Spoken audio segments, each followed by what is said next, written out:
Welcome to my YouTube channel tricks trackers. CBSE के लिए हमने फिजिक्स की वीडियो बहुत सारी डाली है। अब आईसीएसई की बारी है, चैप्टर नंबर 1 फोर्स की।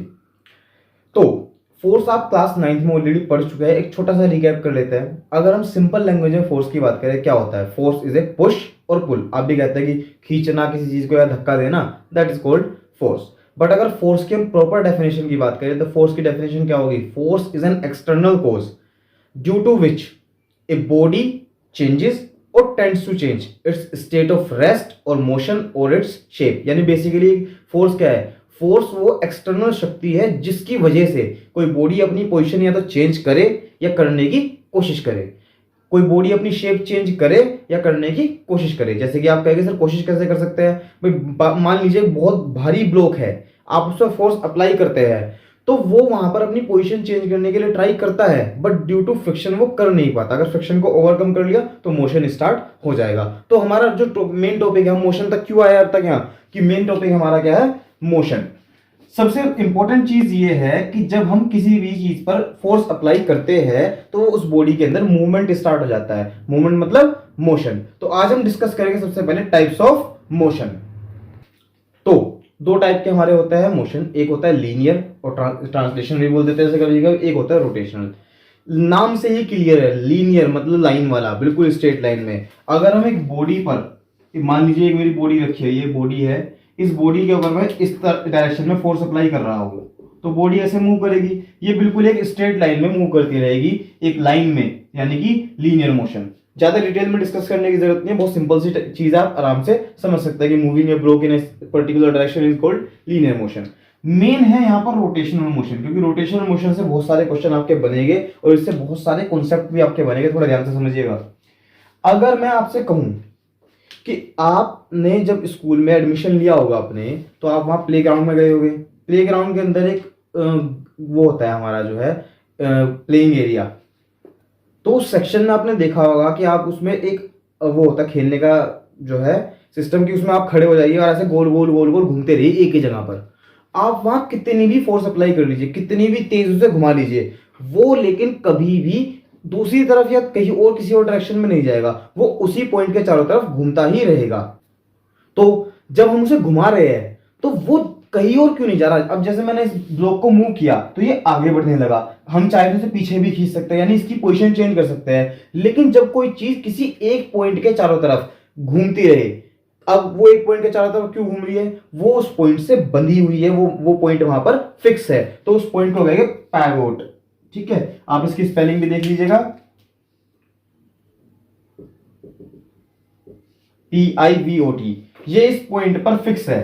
अब आप जब भी इसे घुमाएंगे तो चाहे आप इसे क्लॉकवाइज डायरेक्शन में घुमाएं, चाहे आप इसे ब्लैक मार्कर से बना देते हैं एंटी क्लॉकवाइज डायरेक्शन में घुमाएं, ये एक डायरेक्शन में घूमता ही रहेगा, बट कभी इस पॉइंट के चारों तरफ के अलावा कहीं नहीं जाएगा। तो इसको कहते हैं रोटेशनल मोशन। रोटेशनल मोशन में भी फोर्स लगती है, यहां पर भी मोशन होता है, लेकिन सर्कुलर मोशन होता है। और ये एक खास बात है कि इस पायोट के चारों तरफ ही होता है। ध्यान रखिएगा, इस पायोट से अलग इसका मोशन होगा ही नहीं। तो बढ़ते हैं अपने नेक्स्ट टॉपिक की तरफ। और नेक्स्ट टॉपिक इज मोमेंट और टॉर्क। इस चैप्टर का सबसे इंपॉर्टेंट टॉपिक, क्योंकि इसी पे एक बनता है न्यूमेरिकल। आपका 3 या 4 नंबर के लिए न्यूमेरिकल भी बनेगा इसके ऊपर, 100% श्योर। मोमेंट और टॉर्क, जैसे कि आप देख सकते हैं, टर्निंग इफेक्ट इसका मेन नाम है, सिंपल डेफिनेशन याद रखने के लिए। अब ध्यान दीजिए, अगर मेरे पास एक बॉडी है, मान लीजिए इसकी मैंने शेप ऐसे बना दी, इसका सेंटर है ये पाइवोट। जब मैं इसे रोटेट करूंगा तो मान लीजिए मैंने हैंडल यहां बना दिया इसका, इस पॉइंट पर जहां मैंने मार्कर लगाया ग्रीन कलर वाला। तो इस एक्सिस के चारों तरफ, चाहे डायरेक्शन ये रहे चाहे डायरेक्शन ये रहे घुमाने के लिए, ये इस एक्सिस के चारों तरफ घूमता ही रहेगा, घूमता ही रहेगा। ध्यान रखिएगा बात को। किसकी वजह से? फोर्स की वजह से, जो हम फोर्स अप्लाई कर रहे हैं। तो बेसिकली मूवमेंट क्या है?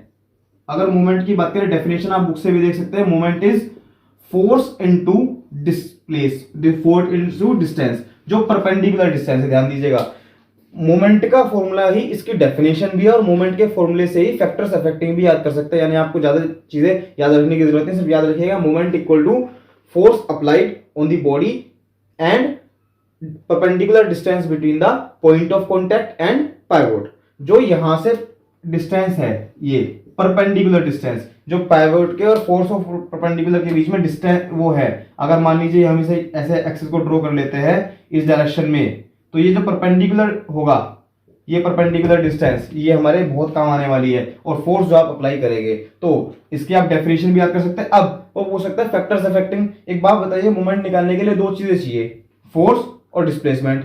अगर ये दोनों बढ़ती है या दोनों घटती है तो यही दोनों तो इफेक्ट करेगी मोमेंट को, तो फैक्टर्स अफेक्टिंग में क्या आएगा, फोर्स और परपेंडिकुलर डिस्टेंस। तो आपने तीन चीजें सीख ली। मोमेंट क्या होता है, टर्निंग इफेक्ट, जब फोर्स हम किसी बॉडी पर अप्लाई करेंगे और वो अपने एक्सिस पर टर्न करेगी तो उसे कहते हैं मोमेंट, पहली चीज। दूसरी चीज, मोमेंट का फॉर्मूला फोर्स इनटू डिस्प्लेसमेंट। तीसरी इंपॉर्टेंट चीज फैक्टर्स अफेक्टिंग, कि क्या क्या फैक्टर अफेक्ट करेंगे, एक तो फोर्स अफेक्ट करेगी और एक परपेंडिकुलर डिस्टेंस अफेक्ट करेगी, यानी एक ही चीज में आपने तीन चीजें सीख ली है। तो अब बात करते हैं मोमेंट की यूनिट की। अगर हम इसकी एसआई यूनिट लिखे, SI unit system international unit जो उसकी होगी, फोर्स की यूनिट क्या होती है, फोर्स की यूनिट होती है न्यूटन, और डिस्टेंस की क्या होगी, मीटर। तो जो इसकी यूनिट होगी that will be newton metre, that will be the SI unit. अगर हम इसे न्यूटन मीटर को कन्वर्ट करना चाहे, 1 न्यूटन मीटर को, 1 न्यूटन में कितने डाइन होते हैं, 10 टू द पावर 5 डाइन। हालांकि ये डेरिवेशन आपको करने की जरूरत नहीं पड़ेगी, सीधा सीधा आएगा। और 1 मीटर में कितने सेंटीमीटर होता है, 10 to the power 2 centimetre, 100 centimetre भी ले सकते हैं आप, तो 10 to the power 7 dyne centimetre. ये हो गई हमारी इधर वाली तो एसआई यूनिट, और ये हो गई हमारी सीजीएस यूनिट। ठीक है, ये कन्वर्जन आपका आ सकता है, आपसे सीधा सीधा पूछा जा सकता है, मल्टीपल चॉइस क्वेश्चन में है 1 नंबर के लिए। तो चलिए बढ़ते हैं हमारे नेक्स्ट टॉपिक की तरफ। अब बात करते हैं अपने डायरेक्शन के बारे में। अगर मान लीजिए ये हमारा सर्कल है, सर्कल मतलब हमारी घड़ी, मान लीजिए क्लॉक। अगर हम इस डायरेक्शन में मूव करते हैं, यानी in the direction of clock, जिस तरीके से हमारी क्लॉक मूव करते हैं तो उसे कहते हैं क्लॉकवाइज डायरेक्शन। इस डायरेक्शन में जो मूवमेंट माना जाएगा वो नेगेटिव माना जाएगा। इसके बारे में हम डिस्कशन करेंगे बाद में, फिलहाल सिर्फ आपको याद करना है। और अगर हम उल्टी डायरेक्शन में मूव करते हैं, यानी कि एंटी क्लॉकवाइज, यानी कि एंटी क्लॉकवाइज, तो एंटी क्लॉकवाइज डायरेक्शन में होगा ये पॉजिटिव, ध्यान रखिएगा, anti clockwise. Anti clockwise direction में होगा पॉजिटिव और क्लॉकवाइज में होगा नेगेटिव, उल्टा होता है, ध्यान रखना, उल्टा याद रखना, क्लॉकवाइज नेगेटिव और एंटी क्लॉकवाइज पॉजिटिव। तो अब बात करते हैं हम मूवमेंट के एग्जांपल की। सबसे बेस्ट एग्जांपल मूवमेंट का है आपका दरवाजा। दरवाजे को अगर आप खोले या बंद करें तो वो एक फिक्स पॉइंट के चारों तरफ घूमता है। उसके लिए देखिए एग्जांपल के तौर पे मैंने लिया है मेरे स्पेक्स का बॉक्स। अब देखिए ये अगर मैं बॉक्स खोल रहा हूं तो ये ऐसे जा रहा है, ये क्या इस डायरेक्शन में या इस डायरेक्शन में, क्या नहीं, ये सिर्फ ऐसे जा रहा है। अगर मैं इसे पूरा घुमा दूं, हालांकि पूरा घुमाने से टूट सकता है, बट अगर इसे पूरा घुमाऊं तो ये एक राउंड सर्कल बना देगा, किसके चारों तरफ, इस फिक्स पॉइंट की तरफ। देखिए जरा, आपके दरवाजे में भी कुछ इस तरह के कैचेस होते हैं जिसके चारों तरफ दरवाजा घूमता है। अगर आप उस पूरे दरवाजे को रोटेट कर देंगे तो वहां भी क्या बन जाएगा, एक सर्कुलर मोशन बन जाएगा। तो हमारा जो दरवाजे का खुलना है वो मोमेंट की कैटेगरी में आएगा, टर्निंग इफेक्ट की कैटेगरी में आएगा। तो इससे बेस्ट एग्जांपल आपके लिए कुछ नहीं हो सकता। अब आपकी जो है कार जो होती है, कार का जो स्टीयरिंग होता है, स्टीयरिंग में भी तो क्या होता है, स्टीयरिंग भी ऐसे ही घूमता है, तो वो भी मोमेंट की कैटेगरी में आएगा। आपका जो है पेज टाइट करने के लिए जो आप स्क्रू ड्राइवर यूज करते हैं, स्क्रू ड्राइवर भी उसी कैटेगरी में आएगा। आपका जो है पेंडल, साइकिल के पेंडल, जब साइकिल के पेंडल आप मूव कर ऐसे पेंडल मारते हैं तो जब साइकिल मूव करती है तो वो भी सर्कुलर मोशन की कैटेगरी में आएगा, वहां मूवमेंट का यूज हो रहा है। तो मूवमेंट के बहुत सारे एग्जाम्पल इसी तरीके से आपके चारों तरफ है। अब जिस टॉपिक के बारे में हम बात करने जा रहे हैं that is very important topic. उस टॉपिक पे एक न्यूमेरिकल भी बनता है और बहुत अच्छा न्यूमेरिकल बनता है, छोटा सा न्यूमेरिकल बन सकता है, कपल। आप सोचेंगे कपल का मतलब क्या होता है, 2 पर्सन, नहीं, यहां कपल का मतलब वो नहीं है। यहां कपल का मतलब है 2 फोर्स जो मूवमेंट क्रिएट करेंगे। कैसे, अब मान के चलिए ये एक बॉडी है, ठीक है, लकड़ी का डस्टर मान लीजिए जिससे हम पढ़ा यूजली बोर्ड क्लीन करते हैं। इस डस्टर पर अगर मैं 10 न्यूटन की फोर्स इस डायरेक्शन में लगाऊं और 10 ही न्यूटन की फोर्स में इस डायरेक्शन में लगाऊं तो क्या ये डस्टर मूव करेगा, नहीं, ये हो गया बिल्कुल अपोजिट डायरेक्शन में। 10 न्यूटन इधर से, 10 न्यूटन इधर से, अपोजिट डायरेक्शन में जा रहा है तो ये मूव नहीं करेगा। बट अगर मैं इसकी पॉइंट ऑफ एप्लीकेशन चेंज कर दूं, यानी जहां पर फोर्स अप्लाई हो रही है वो पॉइंट चेंज कर दूं, तो अब ध्यान से देखिएगा क्या होगा। पहले कितनी मोमेंट था, मोमेंट था 0, मोमेंट था 0, मूवमेंट मोशन था 0, लेकिन अब ध्यान से देखिएगा अब क्या होगा, ये इसे किस डायरेक्शन में घुमाने की कोशिश कर रहा है, क्लॉकवाइज। किस डायरेक्शन में, क्लॉकवाइज। और ये भी किस डायरेक्शन में घुमाने की कोशिश करना है, क्लॉकवाइज। यानी ध्यान से देखिए, जिन दो फोर्सेस को लगाने पर पहले मोशन कितना था, जीरो, फोर्स चाहे कितनी भी अप्लाई कर लो, मूवमेंट जीरो। बट अब क्या हो रहा है, यहां पर होगा डबल मूवमेंट। क्यों? क्योंकि हमने फोर्स को बिल्कुल एंड पॉइंट्स पर अप्लाई कर दिया, तो पॉइंट ऑफ एप्लीकेशन चेंज करने से कितना फर्क आ गया, ये भी क्लॉकवाइज घुमा रहा है, ये भी क्लॉकवाइज घुमा रहा है। तो अब क्या होगा, अब जो फोर्स पहले जीरो थी, अब वो फोर्स हो जाएगी डबल। ध्यान दीजिएगा कैसे, मान लीजिए मैं मानता हूं ये डिस्टेंस डी है और ये डिस्टेंस भी डी है, तो टोटल मूवमेंट कितना हो जाएगा, एक तो हो जाएगा इसकी वजह से फोर्स इनटू डिस्प्लेसमेंट, और एक हो जाएगा इसकी वजह से फोर्स इनटू डिस्प्लेसमेंट। तो मूवमेंट हो जाएगा, अगर ऐड करें तो 2FD, कभी कभी से ऐसे भी कह सकता है फोर्स इंटू 2D। और 2D बेसिकली क्या है, 2D ये पूरी डिस्टेंस कहलाती है। अब इसके लिए अगर आपकी बुक में से एक न्यूमेरिकल ले लूं, तो बुक में कहा एक न्यूमेरिकल है, आप ढूंढेंगे तो मिल जाएगा इजीली, कि 5 न्यूटन की फोर्स लगाते हैं हम। कितने न्यूटन की, 5 न्यूटन की, ठीक है। और इसका जो डायमीटर है, डायमीटर मतलब ये पूरा, वो है 0.5 मीटर। तो बताइए कितना मोमेंट लगेगा। अब एक तरीका तो ये है, आप इसका मिड पॉइंट निकाले, 0.5 का आधा यहां, 0.5 का आधा यहां। एक डायरेक्ट तरीका ये भी है, मूवमेंट में क्या लिखे, एफ, एक फोर्स, कोई सी भी एक फोर्स, और पूरी की पूरी डिस्टेंस कितनी है, 0.5, यानी 2.5 newton metre, that will be the moment. इस तरीके से बहुत इजी न्यूमेरिकल इसके अंदर बन सकते हैं, और सारे इसी तरीके से होने हैं। अब वो आपकी चॉइस है, आप 2D को यूज करते हैं कि D को यूज करते हैं, दोनों तरीके से ही क्वेश्चन इजीली हो जाएगा। अब बढ़ते हैं अपने नेक्स्ट कॉन्सेप्ट की तरफ। जो हमारी आज की वीडियो है उसमें आपने अगर एक बात नोटिस करी हो स्पेशली, तो आज हमने किसी भी टेक्निकल बातों पे वर्क नहीं किया है, क्योंकि बच्चों की ये डिमांड आ रही थी कि आईसीएससी की हमारी बुक्स ऑलरेडी मिल चुकी है हमें, तो टेक्निकल बातों पे ज्यादा जाने की जरूरत नहीं, आप बुक्स में डेफिनेशन पढ़ सकते हैं। बट आज हमने बात करें सिंपल कॉमन डेली लाइफ से एग्जांपल्स की, तो उसमें एक और एग्जांपल जोड़ देते हैं कपल के लिए। जो आपकी टंकी होती है, जो जिससे आप पानी भरते हैं, नल, उसका मान लीजिए हैंडल ये है। अगर आप उसे एक उंगली से खोले तो क्या वो खुल पाएगी प्रॉपर्ली, इधर से या इधर से? लेकिन आप यूजुअली खोलते कैसे उसे, इस तरीके से। आप ध्यान से देखिए, अगर आप इस तरीके से उसे ओपन कर रहे हैं तो आपकी एक उंगली किधर है, इस डायरेक्शन में, यानी इधर ऐसे अप्लाई हो रही है, और एक उंगली क्या, इस डायरेक्शन में, यानी ऐसे, यानी एक फोर्स ऐसे लग रही है, एक फोर्स ऐसे लग रही है। तो ध्यान से देखिए, यहाँ कपल बना के नहीं बना। अब मिड पॉइंट का है जहां टंकी का हैंडल जुड़ा हुआ है, ये हमारा हो गया मिड पॉइंट, और ये तो यानी क्या हुआ, सेम फोर्स अगर हम यहां लगाए तो टंकी नहीं घूमेगी, क्या होगा, हमारी मोशन हो जाएगा जीरो। लेकिन सेम अगर पॉइंट ऑफ एप्लीकेशन चेंज करते हैं तो ये बन जाता है कपल। तो ये आप एग्जांपल याद रख सकते हैं। जैसे कि आप बोतल खोलते हैं, बोतल का ढक्कन खोलने के लिए भी हम कपल का यूज करते हैं, कार का स्टीयरिंग घुमाने के लिए भी हम कपल का यूज करते हैं। ऐसे बहुत सारे एग्जाम्पल आपके चारों तरफ हो गए। आई एम श्योर कि आप इन एग्जाम्पल्स को ढूंढ के अप्लाई भी कर सकते हैं एग्जाम के अंदर। तो चलिए बढ़ते हैं हमारे नेक्स्ट कॉन्सेप्ट की तरफ।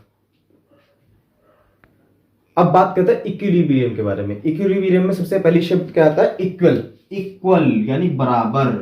अब दो तरह के इक्विलिब्रियम होते हैं, एक होता है स्टैटिक, एक होता है डायनामिक। स्टैटिक का मतलब सभी को पता है, रुका हुआ। डायनामिक का मतलब है चलता हुआ। तो इसी लैंग्वेज में हम इसे याद करने जा रहे हैं आज।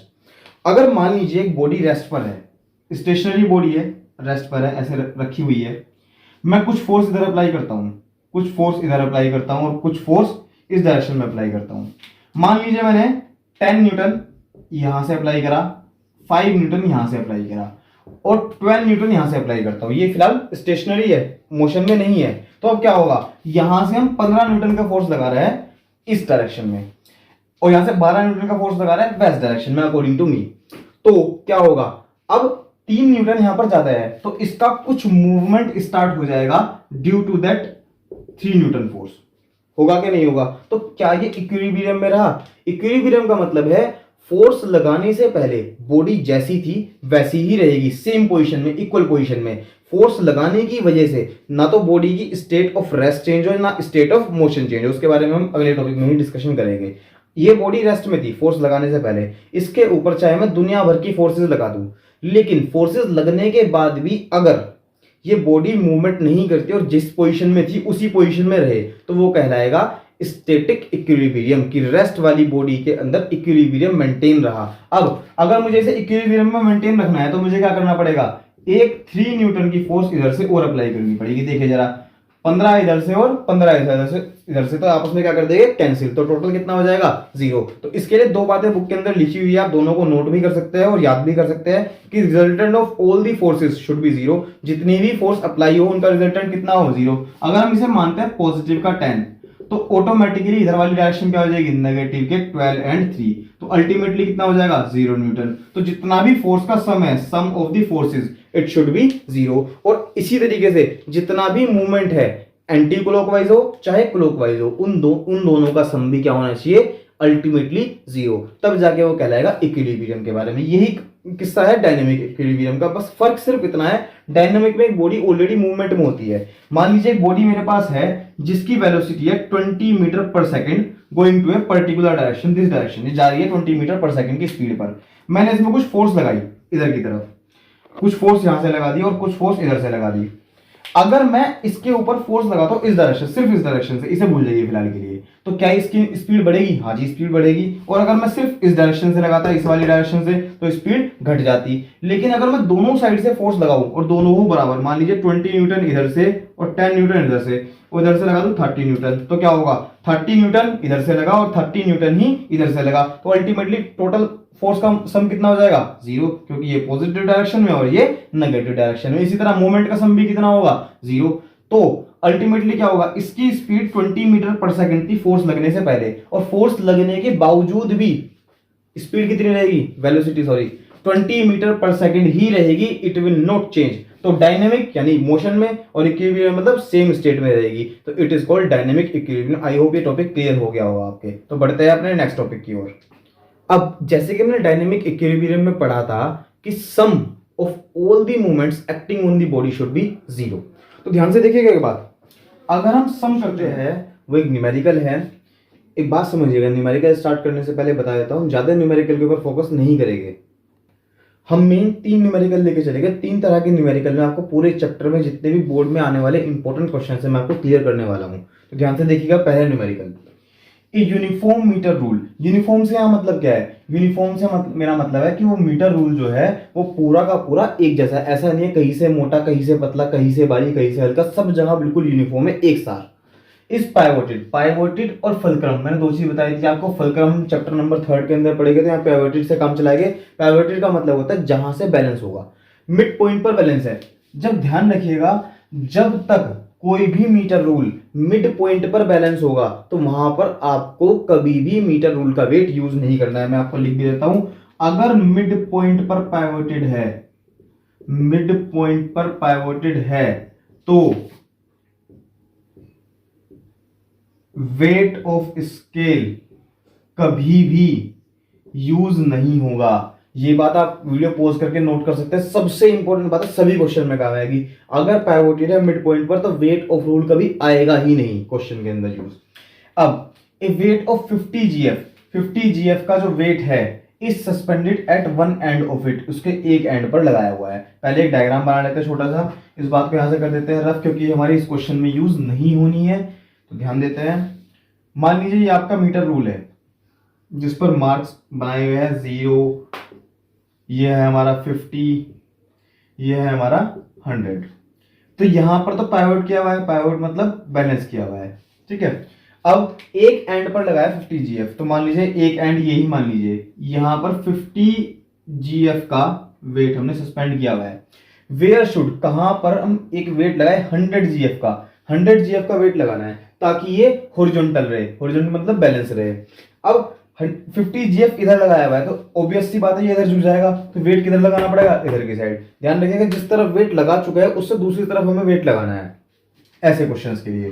तो मान लीजिए हमने यहां पर वेट लगा दिया अपनी मर्जी से, कितने जीएफ का, 100 जीएफ का। इस डिस्टेंस को हम मान लेते हैं x अपने मन में, इस डिस्टेंस को मान लेते हैं, आप इंग्लिश में लिख भी सकते हैं, let the distance between the pivot and the point of 100 GF suspension is x metre, ठीक है, x मीटर मान लेते हैं अपने मन में। तो हमने अभी एक सम पढ़ा था, प्रिंसिपल ऑफ मोमेंट, तो हम क्या लिख सकते हैं, according to principle of moments. मैं एक क्वेश्चन में पूरी चीजें लिख रहा हूं, बाकी मैं आप सिर्फ न्यूमेरिकल वैल्यू को लिख के दिखाऊंगा, थ्योरी आप खुद लिखेंगे। Sum of anti clockwise movement is equal to sum of clockwise movement.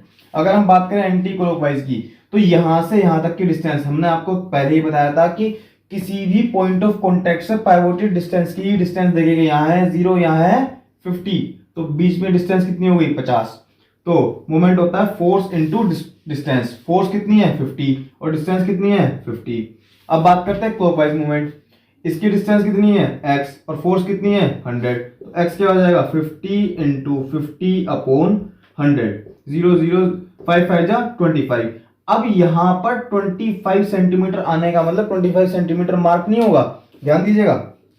अगर हम 0 मानकर चल रहे हैं तो ये क्या होता है इस क्वेश्चन में 75। जैसे इस क्वेश्चन में ये नहीं कहा हुआ कि किस पॉइंट पर है, सिर्फ एंड पॉइंट कहा हुआ है, तो हम क्या लिख सकते हैं 25 सेंटीमीटर ऑन अदर साइड और 25 सेंटीमीटर फ्रॉम द पाइवोट आएगा, 25 centimetre from the pivot, 25 centimetre pivot से दूर, 25 सेंटीमीटर पाइवोट से दूर on the other side, on the other side. Is that clear? चलिए बढ़ते हैं नेक्स्ट क्वेश्चन की तरफ।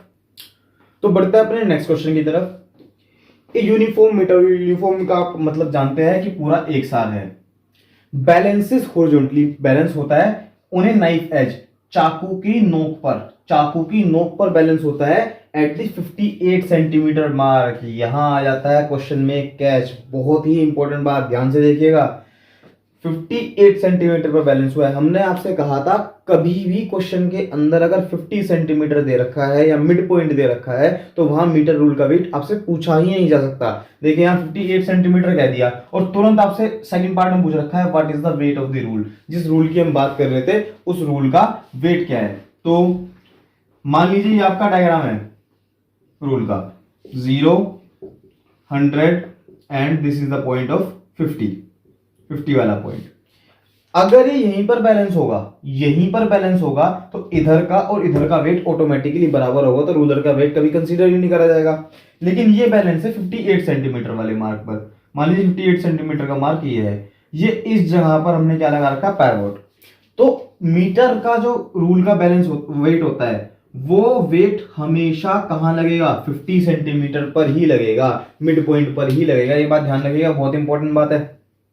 सारे क्वेश्चन यहीं पे गड़बड़ करते हैं आपके, ध्यान से समझिएगा बात को जरा।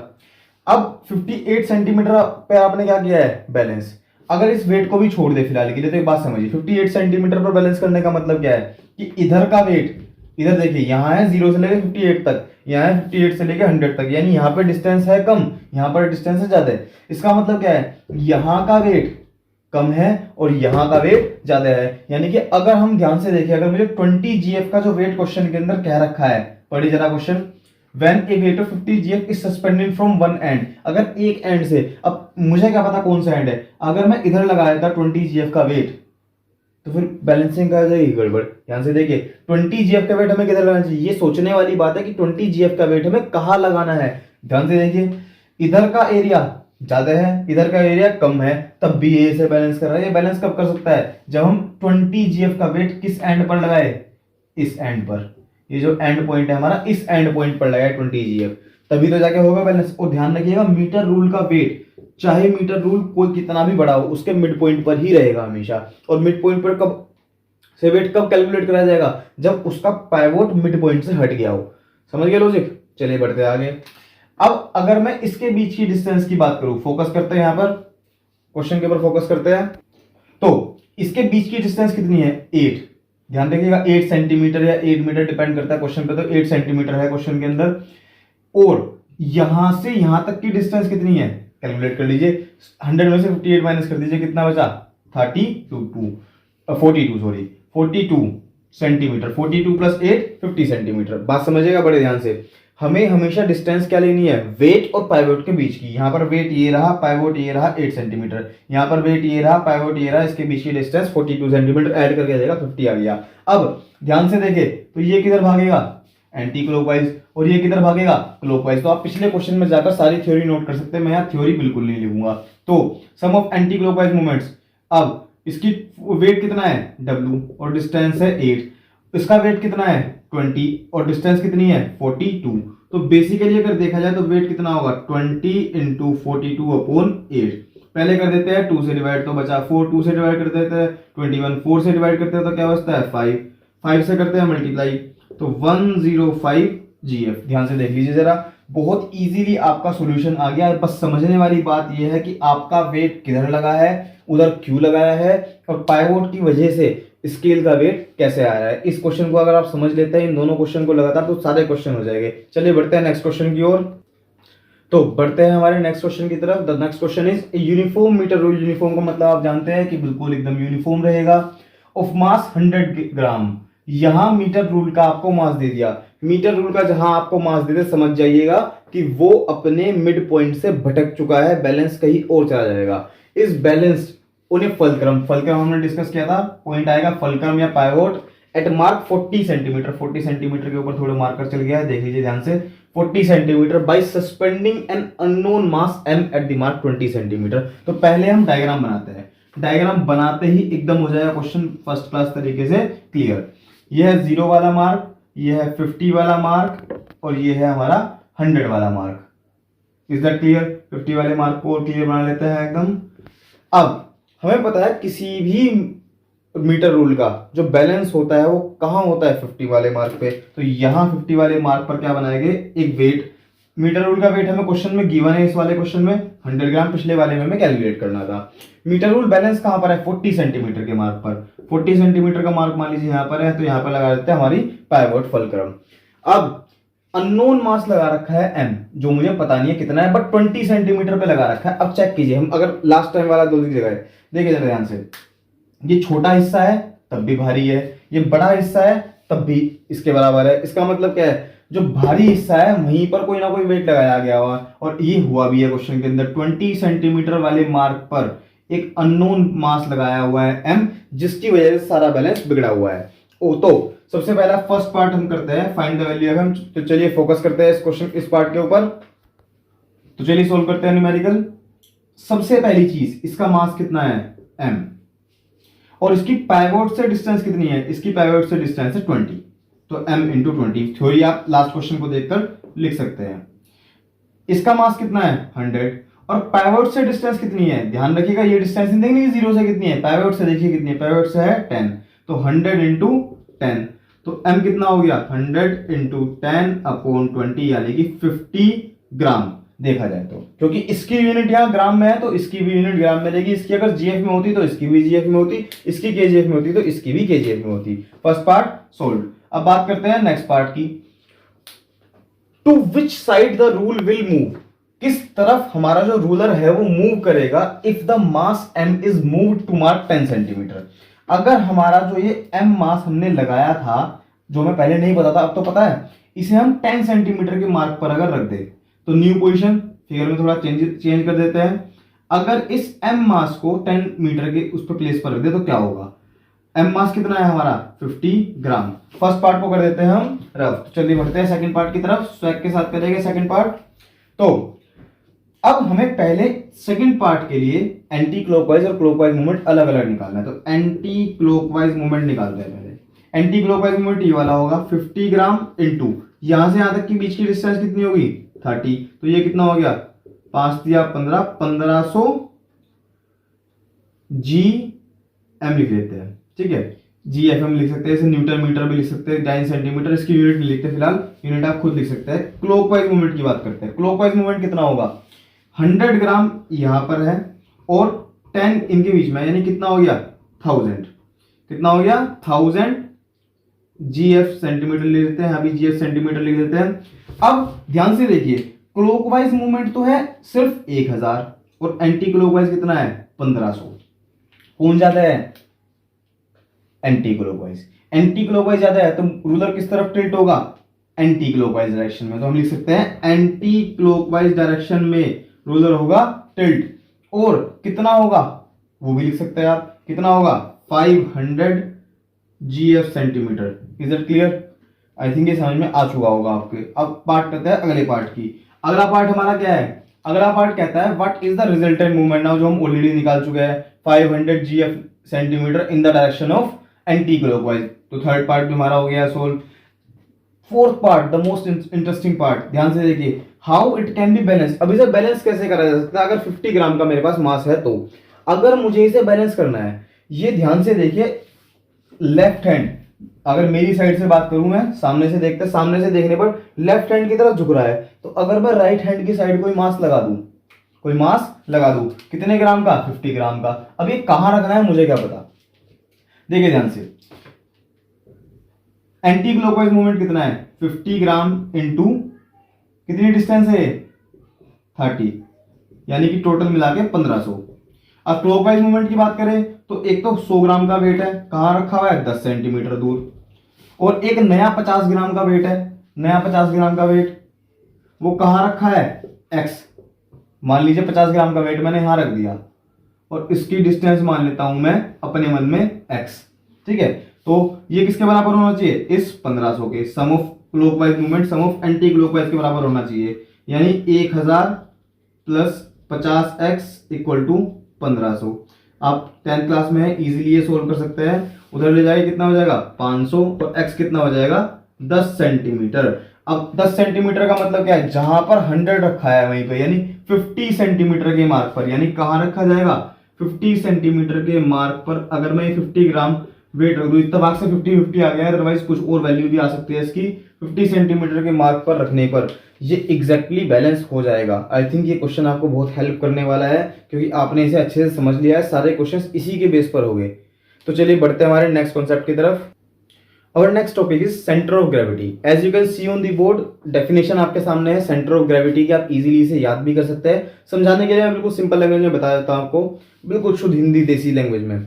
सेंटर ऑफ ग्रेविटी वो पॉइंट है जहां पर सारे moment, anti clockwise, clockwise, straight, down, सब जोड़कर जिनका अलजेब्रिक सम क्या हो, 0। यानी कि अगर बेसिकली मैं इस मार्कर की बात करूं, मैं इस मार्कर में धागा बांध के इसे लटका दूं, तो जिस पॉइंट की पे लटकाने की वजह से ये बिल्कुल हिलना डुलना बंद कर दे और बिल्कुल परफेक्टली बैलेंस हो। जैसे कि इस मार्कर के लिए अगर मैं बात करूं तो एक पॉइंट तो होगा ये मिड पॉइंट, यहां से अगर मैं इसे लटकाऊं तो ये बिल्कुल डिसबैलेंस नहीं होगा, ऐसे स्ट्रेट रहेगा, हॉरिजॉन्टल रहेगा। एक होगा ये वाला पॉइंट, तो इसके अंदर सेंटर ऑफ ग्रेविटी होगा यहां पर। ठीक है, इस तरीके से as you can see I have given you a list, ये आपकी बुक में भी अवेलेबल है। इस लिस्ट के अकॉर्डिंग आप सारे के सारी सेंटर ऑफ ग्रेविटी याद भी कर सकते हैं, और कुछ शेप्स के आप देखकर समझ भी सकते हैं। सेंटर ऑफ ग्रेविटी आपके लिए छोटा सा टॉपिक है, आप इसे समझ लीजिए कि अलजेब्रिक सम जिस पॉइंट पर 0 हो उसे कहते हैं सेंटर ऑफ ग्रेविटी। इस टॉपिक के बारे में जब हम बात करेंगे तो मैं चाहूं तो इसके बारे में 1-1.5 घंटा आपको लेक्चर दे सकता हूं, बट इसकी जरूरत नहीं है, क्योंकि हमारा टारगेट है इससे कुछ ऊपर। तो यूनिफॉर्म लीनियर मोशन, यूनिफॉर्म का मतलब होता है लगातार एक ही स्पीड से, एक ही वेलोसिटी से चलते रहना। अगर कोई बॉडी एक ही स्पीड से, यहां भी उसकी स्पीड है 20 मीटर पर सेकंड, यहां भी उसकी स्पीड है 20 मीटर पर सेकंड। अब अगर हम वेलोसिटी की बात करें तो डायरेक्शन एक ही है, तो वेलोसिटी भी सेम ही होगी, 20 metre per second, 20 metre per second. तो ये अनएक्सेलरेटेड होगा, ध्यान रखिएगा, ये वर्ड ध्यान रखिएगा, अनएक्सेलरेटेड। इसमें एक्सेलरेशन नहीं होगा, क्योंकि एक्सेलरेशन क्या होता है, change in velocity upon change in time. Velocity में चेंज होगा ही नहीं, इसलिए एक्सेलरेशन होगी 0। लेकिन जब सर्कुलर मोशन की बात करते हैं, अच्छा आपने बचपन में पत्थर में धागा बांध के ऐसे घुमाया जरूर होगा। जब पत्थर में धागा बांध के घुमाते हो तो वो कौन सा मोशन होता है, सर्कुलर मोशन। लेकिन जब पत्थर को छोड़ोगे तो वो कभी भी गोल घूम के नहीं गिरेगा। जब आप छोड़ोगे, अगर आप इस पॉइंट पर छोड़ते हो तो वो ऐसा स्ट्रेट निकल जाएगा, ध्यान दीजिएगा। अगर आप ऐसे घुमा के छोड़ेंगे तो ऐसे स्ट्रेट निकलेगा। यानी कि अगर हम इस पत्थर की बात करें, मान लीजिए ये पैवोट है और ये रस्सी बंधी हुई है, जिस पॉइंट पर आप छोड़ेंगे वो उसी पॉइंट से एकदम परपेंडिकुलर निकलेगा। अगर मान लीजिए आप इस पॉइंट पर छोड़ते हैं तो वो इस पॉइंट से परपेंडिकुलर निकलेगा, इसी को ध्यान रखिएगा। तो अगर मैं एक सर्कुलर मोशन की बात करता हूं तो एक सर्कुलर मोशन में इस पॉइंट पर डायरेक्शन ये है, इस पॉइंट पर डायरेक्शन ये है, इस पॉइंट पर डायरेक्शन ये है, इस पॉइंट पर डायरेक्शन ये है। तो एक तरीके से हो क्या रहा है, यहां पर चारों पॉइंट्स पर, चारों क्या जितने भी पॉइंट्स हमारे हो गए, सभी पॉइंट्स पर डायरेक्शन अलग अलग रहेगी, परपेंडिकुलर डायरेक्शन अलग अलग रहेगी। तो इस केस में ध्यान से देखिएगा, अगर आप चाहे तो इसे लिंक भी कर सकते हैं इससे, बात वही है, परपेंडिकुलर डिस्टेंस, ध्यान दीजिएगा। तो हमेशा डायरेक्शन अलग रहेगी, डायरेक्शन अलग रहेगी तो क्या होगा, वेलोसिटी भी चेंज होगी, तो यहां पर एक्सेलरेशन होगी। इसमें एक्सेलरेशन नहीं है लेकिन यहां पर एक्सेलरेशन होगी, क्योंकि यहां पर वेलोसिटी चेंज हो रही है, डायरेक्शन चेंज हो रही है। तो अब इसी बात को हम रिलेट करते हैं दो फोर्सेस से। आज के लिए लास्ट टॉपिक रहेगा इस चैप्टर का, दो तरह की forces, centripetal force and centrifugal force. देखिए हम इसे रिलेट कर सकते हैं अपनी कॉमन लैंग्वेज में, अगर रिलेट कर लेंगे तो कभी याद करने की जरूरत ही नहीं पड़ेगी। सेंट्रीपिटल, इसमें एक वर्ड आता है पिटल, यहां पीटल से मतलब समझिए पीटना, और फ्यूजल से मतलब समझिए गायब होना। ध्यान दीजिएगा, सेंट्रीपिटल वो फोर्स, देखिए अब यहां पर आप पूछेगा सर दो फोर्स कहां पर है, यहां पर दो तरह की फोर्स है। एक फोर्स तो वो जो इसे बाहर की तरफ भगाना चाहते हैं, पत्थर को, जो हम पत्थर घुमा रहे, पत्थर वाला एग्जांपल याद रखिए, पत्थर को हम घुमा रहे हैं तो पत्थर बाहर की तरफ भागना चाह रहा है, लेकिन धागा पत्थर को अंदर की तरफ ही रखना चाह रहा है। तो दो तरह की फोर्स है, एक धागा लगा रहा है, एक पत्थर लगा रहा है। पत्थर की तरफ भागना चाहता है बाहर की तरफ, ये देखिए ब्लैक मार्कर से डायरेक्शन बनी है, और धागा क्या चाहता है कि पत्थर अंदर की तरफ आए, वो वहीं रहे। तो क्या होता है, इन दोनों में हर वक्त जंग चलती रहती है, जो जीत जाता है उसी की तरफ पत्थर भाग लेता है। अगर अंदर वाली फोर्स जीतती है अंदर की तरफ, और बाहर वाली फोर्स जीतती है तो बाहर की तरफ। देखिए अब ध्यान से जरा, सेंट्रीपिटल यानी पीटना, पीट कौन रहा है पत्थर को, पत्थर को पीट रही है ये वाली फोर्स जो अंदर की तरफ लग रही है। ये क्या कहते हैं पत्थर को, ये पत्थर को पीट पीट कर अंदर की तरफ रखना चाहते हैं कि घर के अंदर ही रहेगा। लॉकडाउन चल रहा है, जैसे पुलिस पीटेगी अगर बाहर निकलोगे तो, क्यों, घर के अंदर रहो। बिल्कुल वही काम सेंट्रीपिटल फोर्स कर रही है कि इसे पीट पीट कर अंदर की तरफ लेके आ रही है। तो यहां पर कौन सी फोर्स है, सेंट्रीपिटल फोर्स। ध्यान दीजिएगा, अब जो ये पत्थर है ये बाहर भागना चाह रहा है, यानी गायब होना चाह रहा है। गायब मतलब जैसे बल्ब अगर खत्म हो जाए तो क्या कहता है, बल्ब फ्यूज हो गया, यानी फ्यूज होना चाह रहा है एक तरीके से। तो यहाँ पर है ना सेंट्रीफ्यूजल फोर्स, ये फ्यूजल होना चाह रही है, गायब होना चाह रही है। तो जो यहाँ पर फोर्स लगी है वो कौन सी फोर्स होगी, सेंट्रीफ्यूजल फोर्स। एक बार दोबारा समझ लेते हैं, जो पत्थर को पीट पीट कर अंदर की तरफ लाए, यानी जो जो फोर्स अंदर की तरफ लग रही है, जो फोर्स अंदर की तरफ यानी पाइवोट की डायरेक्शन में जा रही है, वो फोर्स है सेंट्रीपिटल फोर्स। और जो फोर्स पाइवोट से परपेंडिकुलर जा रही है, पाइवोट के एक्सिस से, इस एक्सिस से परपेंडिकुलर फोर्स लग रही है बाहर की तरफ, जिसकी वजह से पत्थर बाहर की तरफ जाएगा, वो है सेंट्रीफ्यूजल फोर्स। आई होप आपको चैप्टर ये क्लियर हो गया होगा। इस चैप्टर में हमने कोशिश की है कि जितने भी इंपॉर्टेंट टॉपिक्स हो आपके सारे कवर हो जाए। बोर्ड रिलेटेड क्वेश्चंस भी ट्राई किए हैं हमने करने के लिए। वीडियो को लाइक कीजिएगा, शेयर कीजिएगा, कमेंट कीजिएगा, और हमारे यूट्यूब चैनल ट्रिक्स ट्रैकर पे आगे भी सारी वीडियोज आपको मिलती रहेगी। Thank you.